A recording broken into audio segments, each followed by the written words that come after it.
अस्सलाम वालेकुम, मैं हूँ आपका टीचर। आज हम देखेंगे टेक्स्ट टूल को। ये भी एक इम्पॉर्टेंट टूल है। इसके बगैर आपकी जो भी वर्किंग है वो इनकम्प्लीट है। कि अगर हम कोई पोस्टर डिज़ाइन कर रहे हैं या लोगो डिज़ाइन कर रहे हैं तो उसमें हमें टेक्स्ट की रिक्वायरमेंट होती है। इवन को फ्लायर हो गया, कोई भी टाइपिंग की जो भी आपने वर्किंग करनी होती है वो विदाउट टेक्स्ट टूल नहीं होती। तो चले आए देखते हैं इसको, टेक्स्ट टूल को। तो आपको ये टेक्स्ट टूल टूल बार में इसका शॉर्टकट जो है वो कंट्रोल जस्ट नॉर्मल टी है। टी प्रेस करेंगे तो ये टेक्स्ट टूल आपका अपेयर हो जाएगा। जैसे मैं कीबोर्ड शॉर्टकट से मैं टी प्रेस करूंगा तो आपका ये टेक्स्ट टूल जो है वो एक्टिव हो गया है।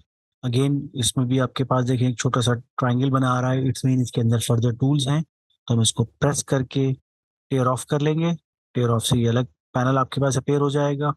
तो फर्स्ट आपका पास दिया हुआ है टाइप टूल, ठीक है। अब टाइप टूल को यूज करने के, फर्स्ट टाइप टूल जो है उसको यूज करने के दो तरीके हैं। एक होता है थ्रू बाउंडिंग बॉक्स, कि आप उसको बाउंड कर दें कि वो इससे बाहर ना निकले। मीन्स के अगर आप कोई टाइपिंग करें तो वो उस बॉक्स के अंदर रहे, उससे एक्सीड ना करे। ठीक है, दोनों तरीके देख लेते हैं। तो फर्स्ट सबसे पहले हमने क्या किया, जस्ट क्लिक करा, आपका टेक्स्ट टूल जो है वो एक्टिव हो गया है। अब यहाँ पर आप टाइपिंग शुरू कर देंगे तो जो भी टाइप करते रहेंगे वो आपके पास अब टाइप होता रहेगा। जब तक आप एंटर नहीं करेंगे, रिटर्न नहीं करेंगे, वो नेक्स्ट लाइन पे अपेयर नहीं होगा। जैसे देखिए आगे नेक्स्ट लाइन पे भी देखिए, अगेन मैंने इसको एंटर प्रेस किया और ठीक है, तो ये इस तरह आप इसको टाइप कर सकते हैं। ठीक है, अच्छा जी, हमने ये टाइप कर लिया। अब टाइप करने के बाद हमने इसमें कुछ चेंजिंग लेके आनी है, वो हम देखते हैं। कि जैसे फॉर एग्जांपल इसकी हमने अलाइनमेंट देखनी है। चले मैं एक काम करता हूँ कि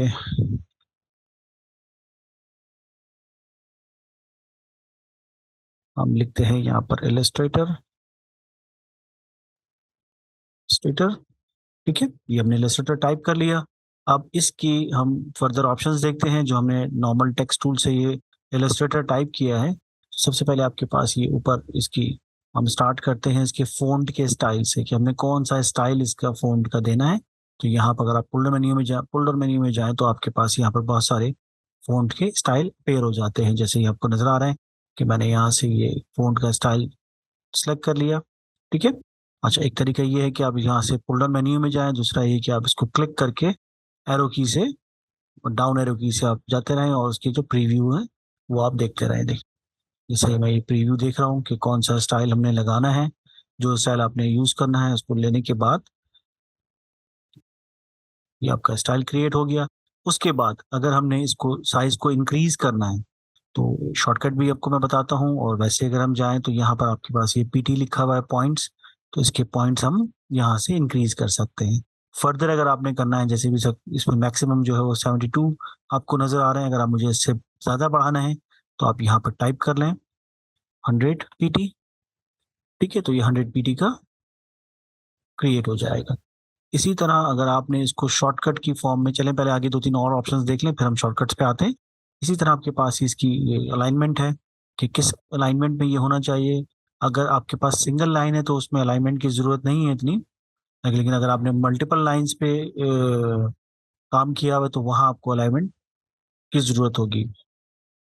फॉर एग्जाम्पल जैसे मैंने यहाँ पर एंटर करके ऊपर लाइन को लेकर आया, एडोब इलस्ट्रेटर मैंने लिखा। अब देखिए अगर आप, मैं आपसे पूछूं तो इसकी अलाइनमेंट इस वक्त कौन सी है, इसकी अलाइनमेंट हुई हुई है लेफ्ट अलाइन। देखिए ये लेफ्ट से बिल्कुल अलाइन हुआ हुआ है। राइट से ये अगर देखें तो ये इसमें गैप आ रहा है, तो ये लेफ्ट अलाइन हुआ हुआ है। अगर इसको मुझे सेंटर लाइन करना है तो मैं इसके लिए यहाँ जाके इसको क्लिक करूंगा तो ये सेंटर लाइन हो जाएगा। इसी तरह अगर हमने इसको राइट अलाइन करना है तो यहाँ क्लिक करेंगे, देखिए तो ये राइट अलाइन हो जाएगा। तो ऑब्जेक्ट आपका, मतलब जो भी हमने टेक्स्ट टाइप किया है वो राइट अलाइन हो गया है। तो ये भी टाइपोग्राफी में बहुत ज़्यादा यूज हो रहा होता है। तो ये था आपका बेसिक टेक्स्ट। अब इसमें ज़रा और हम वर्किंग करते हैं। तो हमने जस्ट क्या किया, क्लिक करा और टेक्स्ट टाइप करना शुरू कर दिया। एक होता है थ्रू बाउंडिंग। बाउंडिंग में क्या है कि आप एक तरह से बाउंड हो जाएंगे और उसको, उससे बाहर आपका कोई टेक्स्ट नहीं जाएगा। फॉर एग्जाम्पल मैंने टेक्स्ट टूल लिया, उसको ड्रैग अब देखें ड्रैग करने से क्या हुआ, आपके पास ये बाउंडिंग बॉक्स अपीयर हो गया है। मैं फ़ॉन्ट के साइज को थोड़ा कम कर लेता हूँ। ठीक है, अब जब मैं टाइप करूंगा देखें, तो वो इस बाउंडिंग बॉक्स से बाहर नहीं जाएगा। ठीक है, तो ये डिपेंड करता है आपकी वर्किंग पे कि सम टाइम हमें रिक्वायर्ड होता है कि भाई इसी एरिया तक ये वर्किंग करे, मतलब हमारी जो टेक्स्ट है वो यहाँ तक बाउंड रहे, तो हम इसको बाउंडिंग फॉर्म में भी ले सकते। ठीक है, जैसे हमने भी लिया, और इसकी इस वक्त अलाइनमेंट कौन सी है, ये राइट अलाइन हुआ है। इसको हम सेंटर लाइन भी कर सकते हैं। ठीक है जी, तो ये हमने टेक्स्ट टाइप कर लिया और इसकी हमने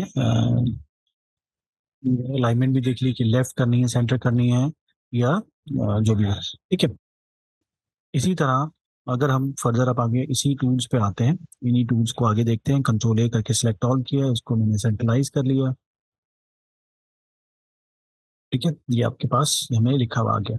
अब इसके फ़ॉन्ट का स्टाइल कैसे चेंज करेंगे, मैंने वो आपको वो भी बता दिया कि यहाँ से हम इसके फ़ॉन्ट के स्टाइल को चेंज कर सकते हैं, साइज को हम यहाँ से चेंज कर सकते हैं, अलाइनमेंट आप यहाँ से लेफ्ट राइट सेंटर जो भी है वो कर सकते हैं। अच्छा, अब थोड़े से इसके आगे के ऑप्शंस देखते हैं। तो बेसिक टेक्स्ट लिखने के लिए हमें टेक्स्ट टूल लेना पड़ेगा।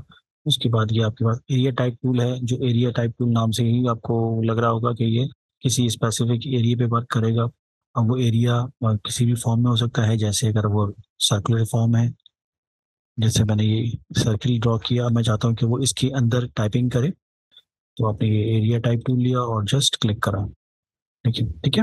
अब हम जो भी कुछ टाइप करेंगे वो इस सर्किल के अंदर पेयर हो जाएगा। देखिए, थोड़ा सा फोन का साइज में बढ़ा लेता हूँ। अभी हम शॉर्टकट भी आप करेंगे कि किस तरह आपने इसको बढ़ाना है। अब ये जो है वो बाउंड हो गया है इस area, control A C we.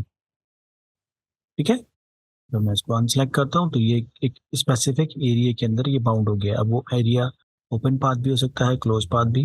जैसे अगर मैं पेन टूल से कोई चीज़ ड्रॉ कर रहा हूँ, ये मैंने फिलिंग फिलिंग ऑटोमेटिकली नन हो जाती है, इसको मैं नन कर देता हूँ। ठीक है, अब अगर मैं एरिया टाइप टूल लेता हूँ, तो ये इस पे भी टाइप कर देगा। देखिए, ये जरूरी नहीं है कि आपका पाथ जो है वो क्लोज हो, ओपन पाथ है, देखिए तो इस पे भी टाइप हो रहा है। क्लियर है, ये एरिया टाइप टूल है, ये स्पेसिफिक।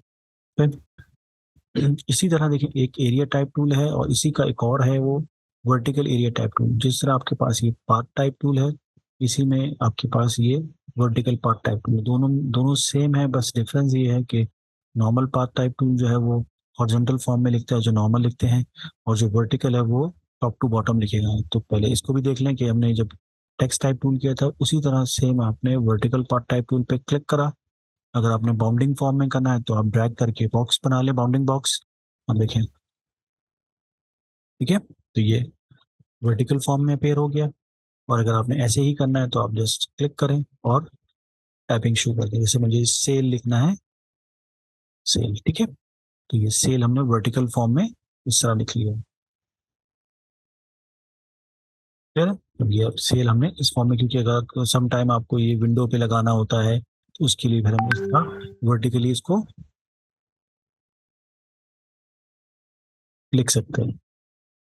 तो ठीक है, जिस तरह आपके पास ये एरिया टाइप टूल है, बिल्कुल इसी तरह वर्टिकल एरिया टाइप टूल है। अगर मैं सर्कल लेता हूँ अगेन, तो जब हम इसमें टाइप करेंगे तो ये वर्टिकली इसको लेके आ रहा होगा। ये लेकिन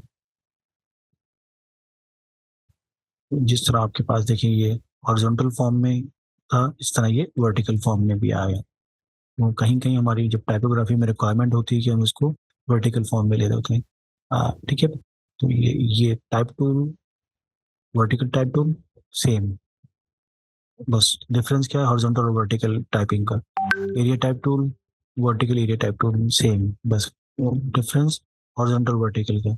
अब आते हैं आपके पास ये on type on a path, मतलब क्या है कि किसी भी पाथ की पे आप इसको टाइप कर सकते हैं। अब देखिए मैं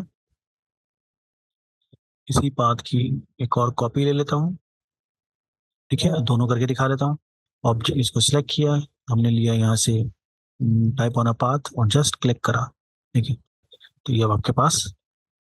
अच्छा, ये सेंटर से क्यों हो रहा है, क्योंकि हमने सेंटर अलाइनमेंट की हुई है। लेफ्ट करेंगे तो लेफ्ट से अलाइन होते हुए ये। ठीक है, क्योंकि ये रेड निशान किस चीज को इंडिकेट कर रहा है कि हमारा अब जो टेक्स्ट फर्दर टेक्स्ट जो है वो इनसाइड आ गया है।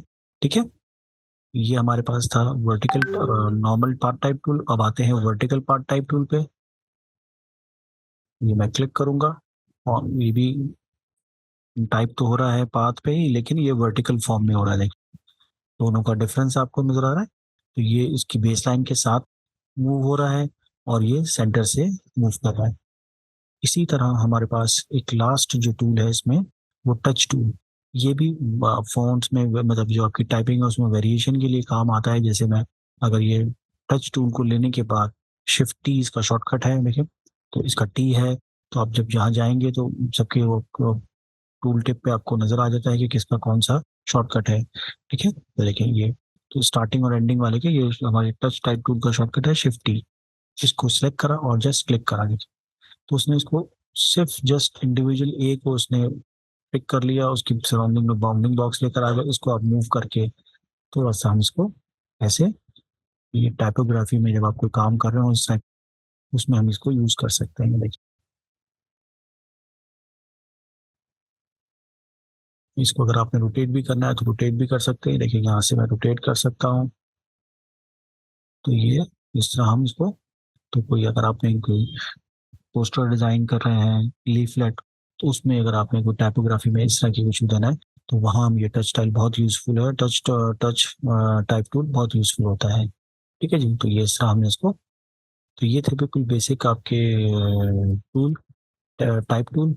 तो आई होप आपको ये ट्यूटोरियल पसंद आया होगा। तो इंशाल्लाह नेक्स्ट ट्यूटोरियल में हम इसके एडवांस फॉर्म में कि किस तरह हम इसको प्रॉपर तरीके से यूज़ कर सकते हैं और इसके बाकी फर्दर जो ऑप्शंस हैं वो देखेंगे। जब तक के लिए अल्लाह हाफिज़।